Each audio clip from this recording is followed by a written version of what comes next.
Фантастические боевики, family-friendly хоррор, запутанные триллеры, жизненные драмы и многое другое в сегодняшнем выпуске. Привет, киноманы! Вы на канале Shadow Tavern. И сегодня у меня для вас лучшие фильмы, вышедшие в цифре за последние недели. Устраивайтесь поудобнее и приятного просмотра.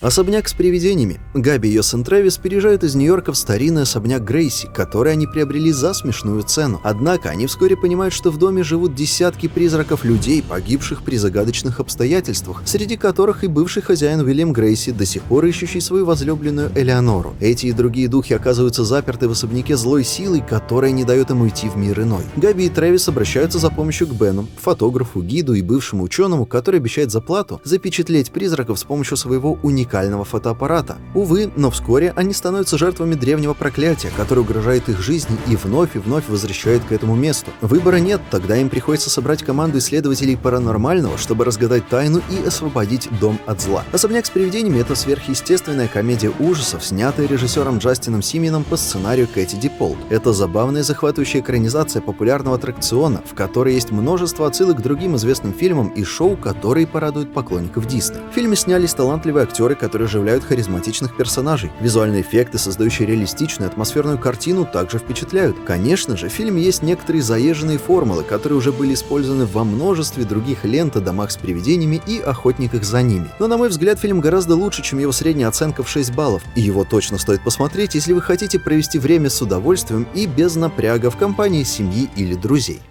«Великий уравнитель 3» — финальная часть захватывающей триллер франшизы с Дензелом Вашингтоном в главной роли. Он играет Роберта Маккола, экс-агента ЦРУ, который стал защитником слабых и обездоленных. Режиссер Антуан Фукуа, который работал с Вашингтоном над первыми 2 частями и многими другими фильмами, вновь встал у руля проекта. Фильм начинается с того, что Маккол проникает на винодельню на Сицилии и устраивает перестрелку с бандой преступников. Он ранен и бежит на Амальфийское побережье, где теряет сознание от кровопотери. Его спасает Джио Бануччи, местный карабинер. Оправившись от ранения, Маккол сдружился с жителями маленького городка, но вскоре узнают, что местные под властью семьи Каранта, филиала Каморры. Они вымогают деньги и угрожают насилием. Маккол решает воспользоваться своими особыми способностями, чтобы освободить город от мафии и защитить своих новых друзей. Дензел Вашингтон вновь блестяще исполняет роль Маккола. Фильм полон действий и интриги. Маккол сражается с разными противниками и использует свой ум и изобретательность, чтобы их одолеть. Также он показывает свою доброту и человечность, помогая жителям Альтамонте и налаживая с ними отношения. Картина поражает своей красотой.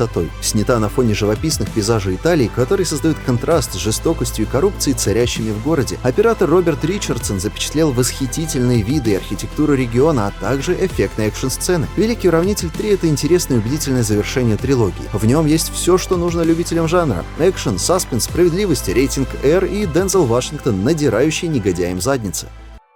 «Гран Туризмо» — биографический спортивный драматический фильм, рассказывающий подлинную историю Яна Марденбора, подростка-геймера, ставшего профессиональным автогонщиком. Режиссером выступил Нил Блокамп, известный по таким фантастическим фильмам, как «Район номер 9» и «Элизиум». Фильм рассказывает о том, как Марденбора прошел путь от игры в «Гран Туризмо», реалистичный гоночный симулятор, до победы в GT Academy, конкурсе, организованном компаниями Nissan и Sony с целью найти лучших геймеров и превратить их в настоящих пилотов. Марденбора побеждает тысячи других игроков и вместе с 6 финалистами проходит жесткую программу обучения под руководством Солтера, бывшего гонщика, у которого остались свои счеты со звездой своей команды. «Гран Туризмо» — это вдохновляющий и увлекательный фильм, который понравится как любителям гонок, так и обычным зрителям. Он обладает рядом достоинств: захватывающие реалистичные гоночные сцены, в которых используются практические эффекты и настоящие автомобили, а не CGI, убедительная и харизматичная игра актеров, интересные факты про автоспорт и реальную историю, на которой основана картина. К слову, и сам настоящий Марденбора участвовал в съемках в качестве консультанта и показался в эпизодической роли. «Гран Туризмо» — достойный фильм, который дарит зрителям именно то, что обещает: душевную историю о геймере, который воплотил свою мечту в реальность. «Рептилии» — это фильм, который не даст вам расслабиться, в то время как вы наблюдаете за расследованием жестокого убийства, скрывающего за собой сеть коррупции и лжи. Сюжет разворачивается в Скарборо, штат Мэн, где в своем доме обнаруживают труп молодого риэлтора по имени Саммер. Дело поручают детективу Тому Николсу, опытному полицейскому с тяжелым прошлым, которое не дает ему покоя. И чем глубже он погружается в тайну, тем больше он раскрывает сложную интригу и неожиданную связь нового дела со своим собственным прошлым. Но будьте готовы к тому, что для некоторых зрителей картина может показаться кажется слишком затянутой, так как в некоторых моментах явно не хватает динамики или напряжения, а продолжительность составляет целые 136 минут. «Рептилии» — фильм для тех, кто действительно любит криминальные драмы и загадки. Он отличается темным и жестким тоном, реалистичным изображением преступного мира и полиции. Отдельный плюс для проекта Netflix — актеры играют на высоком уровне, особенно Дель Торо и Тимберлейк, которые придают своим персонажам глубину и харизму. Чудесная история Генри Шугара. Фильм повествует о Генри Шугаре, богатом и скучающем азартном игроке, который случайно находит книгу, рассказывающую о жизни Имдада Хана, человека, утверждающего, что может видеть без глаз. Имдад был цирковым артистом, который изучил секреты медитации и левитации у загадочного йога в Индии. Он обладал способностью видеть сквозь предметы и даже за стенами, которую часто применял для обмана в карточных играх и заработка денег. Однако он скончался, не поделившись своими знаниями ни с кем. Генри Шугар оказывается поражен этой историей и решает попытаться освоить то же самое умение. Он посвящает годы медитации и концентрации, но как он будет использовать свою новую силу, чтобы стать еще богаче или отдать свой дар на благо других? Фильм снят режиссером Уэсом Андерсоном, который также написал сценарий и был одним из продюсеров картины, и это уже вторая его экранизация сказки автора после фантастического «Мистера Фокса» в 2009. Фильм является прекрасной, необычной данью воображению и сказкам Роальда Даля. Фильм сохраняет тон и стиль оригинальной истории, дополняя их некоторыми характерными чертами картин Андерсона, такими как яркая симметричная кинематография, оригинальные эксцентричные персонажи, сухой и остроумный юмор.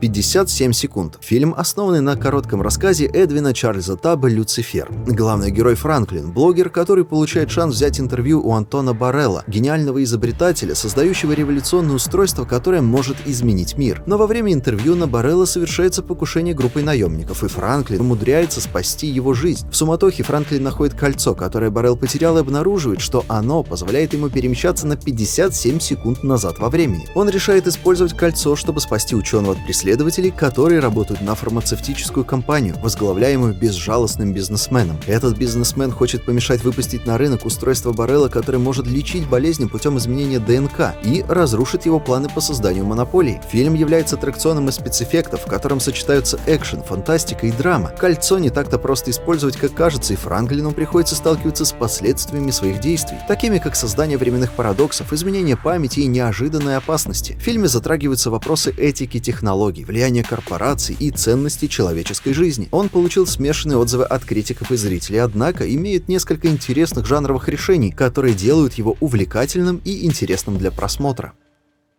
«Проклятие монахини 2» — продолжение хоррора 2018 года, который в свою очередь является спин-оффом фильма «Заклятие 2». За режиссуру отвечает Майкл Чейвс, также известный по «Заклятие 3. По воле дьявола». В главных ролях снялись Таиса Фармига, Йонас Блаке и Бонни Аронс, которые вернулись к своим персонажам из первой части. Сюжет разворачивается в 1956 году, спустя 5 лет после событий фильма «Проклятие монахини». Сестра Ирен исследует ряд таинственных смертей в разных странах Европы, которые имеют отношение к демонической монахине Валак. Сразу скажу, что фильм отличается от остальных частей вселенной «Заклятия», где страх создается больше за счет неожиданных проявлений невидимого зла. В этом фильме Валак сама убивает своих жертв и делает это довольно жестко и кроваво, что меня, в общем-то, приятно удивило, но лишило ощущения того самого сверхъестественного хоррора, на который я рассчитывал. «Проклятие монахини 2» — это фильм ужасов, который в целом не разочаровывает по части атмосферы. Он имеет готический мрачный стиль, который подчеркивается кинематографией и дизайном. Хорошо использует французские локации, создавая контраст между красотой и ужасом. Впечатляют визуальные эффекты, особенно реалистичный грим Бонни Аронс. Есть несколько оригинальных и напряженных сцен. Это не шедевр и не революция в жанре, но для поклонников вселенной «Заклятия» вполне интересное зрелище, которое скрасит вечер.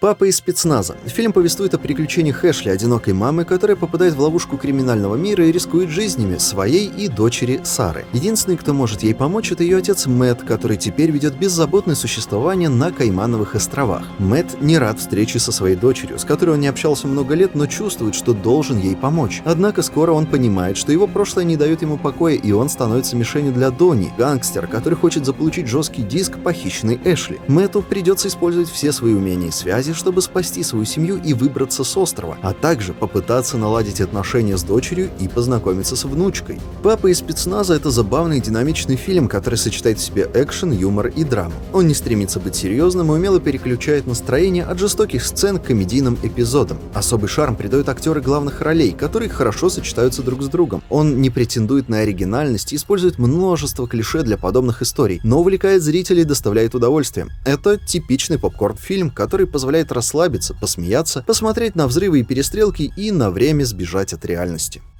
В фильме «Гнев материнский» речь идет о Марисе Беннингс, журналистке газеты Albany Times Union, которая потеряла своего сына Майкла. Он погиб в перестрелке с наркоторговцами. Мариса не может смириться с этим и начинает собственное расследование. Она намерена найти убийцу сына и раскрыть преступную сеть, которая царит в тени Олбани. Фильм поражает своей операторской работой. Шарлотта Хорнби создает мрачный и жестокий образ Олбани, часто используя съемки с беспилотника, которые показывают эстакады, заброшенные здания и темные переулки. Оригинальная музыка подчеркивает меланхолический тон фильма. Несмотря на то, что в нем снялись известные актеры, номинированные и удостоенные различных наград, самое интересное в нем — это его визуальная составляющая. В плане сюжета «Гнев материнский» пытается сочетать в себе драму, триллер и боевик, но не доводит до конца ни один из этих жанров. Он имеет отличные сцены, но кажется, что и сам не до конца определился со своим стилем. Он действительно интересен, но в то же время это еще и одна из самых спорных премьер последнего времени. «Фантом из прошлого». Фильм повествует о судьбе девушки по имени Ирен, которая в детстве стала свидетельницей смерти своего отца. Она живет с чувством вины и желанием отомстить, но не может вспомнить лицо виновника. Пытаясь изменить жизнь, она даже бросила учебу и пошла работать на фабрику, принадлежащую холодному и таинственному бизнесмену. Он оказывается тем самым человеком, который наехал на ее отца и скрылся с места происшествия. Он сразу узнает ее, но она не подозревает, кто он такой. Он испытывает к ней притяжение, желание ее защитить, которое вскоре превращается в любовь. А Ирен, не зная правды, начинает доверять ему и открываться. Фильм является увлекательной и трогательной драмой, которая рассказывает нам о вине, прощении, любви и судьбе. Сюжет написан хорошо и логично. Красивая атмосферная кинематография создает контраст между темными и холодными сценами на фабрике и теплыми и яркими сценами тренировок Ирен. Музыкальное сопровождение изящное и эффектное, подчеркивающее настроение. В общем, «Фантом из прошлого» — это свежий, еще не самый известный, но качественный, захватывающий триллер, представляющий оригинальный и убедительный взгляд на классическую тему мести.